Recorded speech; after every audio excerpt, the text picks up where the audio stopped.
Hi everyone, it's Lindsay here from Lindsay Elliott Coaching, and I wanted to record a video today about feeling our feelings. I am sitting in my car, so the lighting, obviously not driving, the lighting looks a bit awful, so I might look a bit spooky, but anyway. So I wanted to talk to the question that clients often ask me, which is, how do I feel my feelings? How do I lean into a feeling? How do I sit with a feeling? How do I be with a feeling? Because once we sort of establish that maybe we're pushing our feelings away or not feeling them properly, then really, yes, the next logical question is, well, how do I go about feeling them when maybe I've been trying to avoid feeling my feelings for many years, maybe even some decades? And I think one of the answers to this question, or a quite simple answer to this question, because I don't think there is actually a tool or a technique that we can employ. If there was, I would gladly give it to people, but I don't think there's a tool or a technique we can employ in the moment to make ourselves stop and feel a feeling. I just don't think that happens. I think it either happens organically or it doesn't. But what I think is incredibly helpful is our understanding of feelings. And I think that the thing that prevents us from wanting to feel our feelings is a simple and innocent misunderstanding about what our feelings are telling us. And I think this, for me, is really a very key part of this.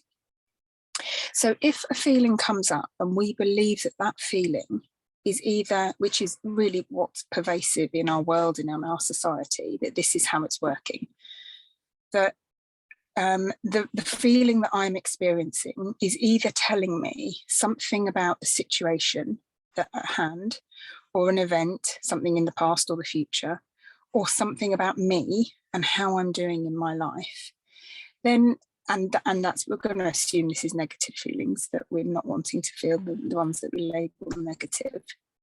If I believe that those feelings are giving me a direct reflection or information about me, my life, how I'm doing, a situation, and those feelings are unpleasant, then it's quite natural that you're going to want to resist them, that you're not going to want to feel them if you think that it's telling you something important about your life and about you.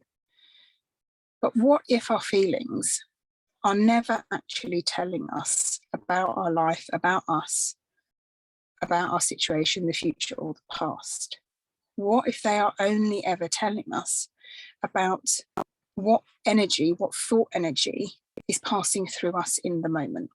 What if those feelings are actually trying to wake us up, a little bell ringing to say, hey, you're believing the story of your mind. You are believing the fearful imaginings of a mind that's just trying to look after you.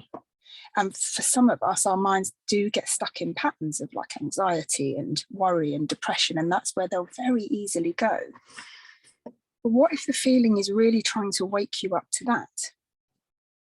That it's trying to say, hey, you're up in your head, you're believing a story, you're not down in life in the moment, in your okayness, where you know, your resilience and your ability to cope and all of that sits.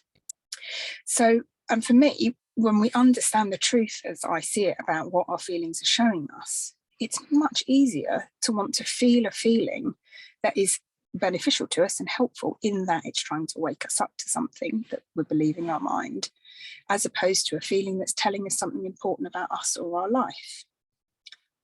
So I'll talk through a little example to hopefully kind of illustrate this a little bit.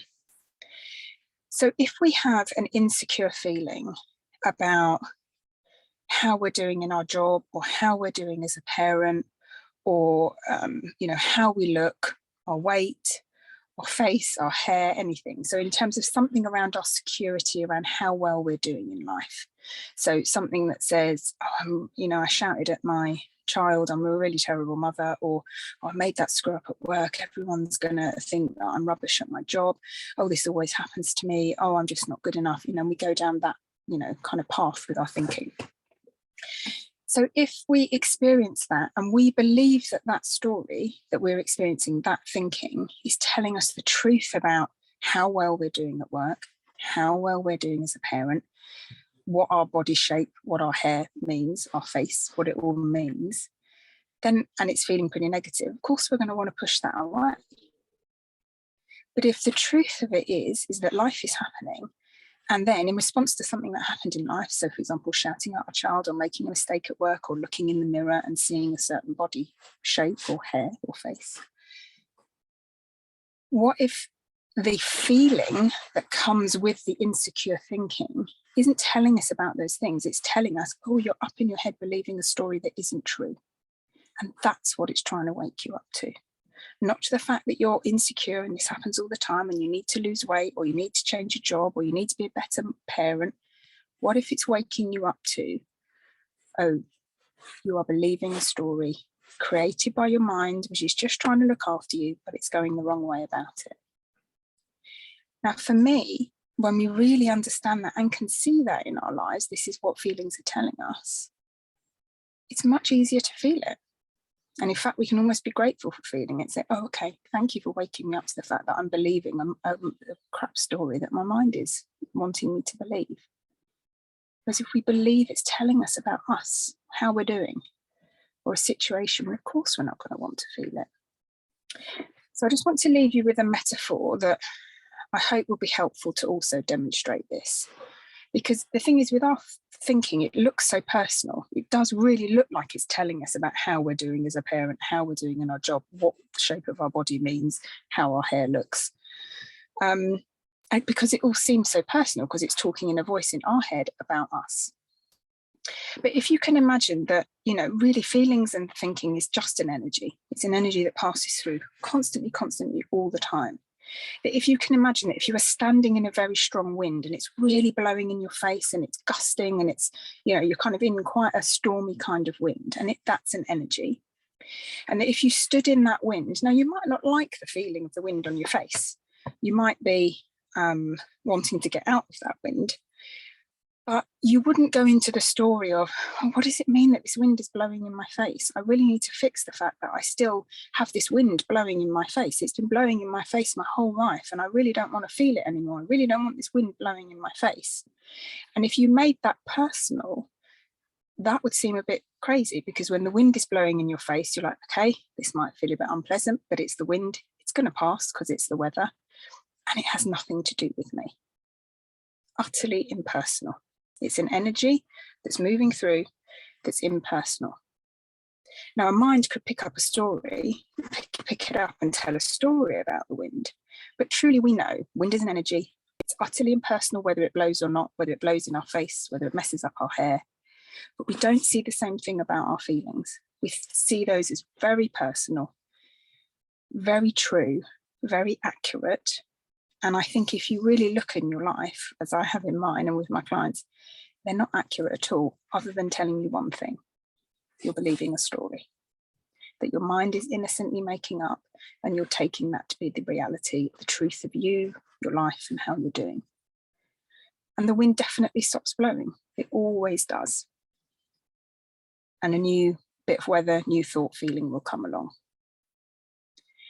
So I hope that's helpful in terms of even really seeing that distinction between what the feelings are telling us, whether it's helpful to allow you to feel your feelings a bit more if it's something that you struggle with. So do let me know if you've got any questions about this, any comments, any follow-up things, because I can always do another video. And yeah, and if you would like to know when I've released videos or audios like this, then please do subscribe to my mailing list and you can be kept up to date. Thank you so much for listening, and bye-bye.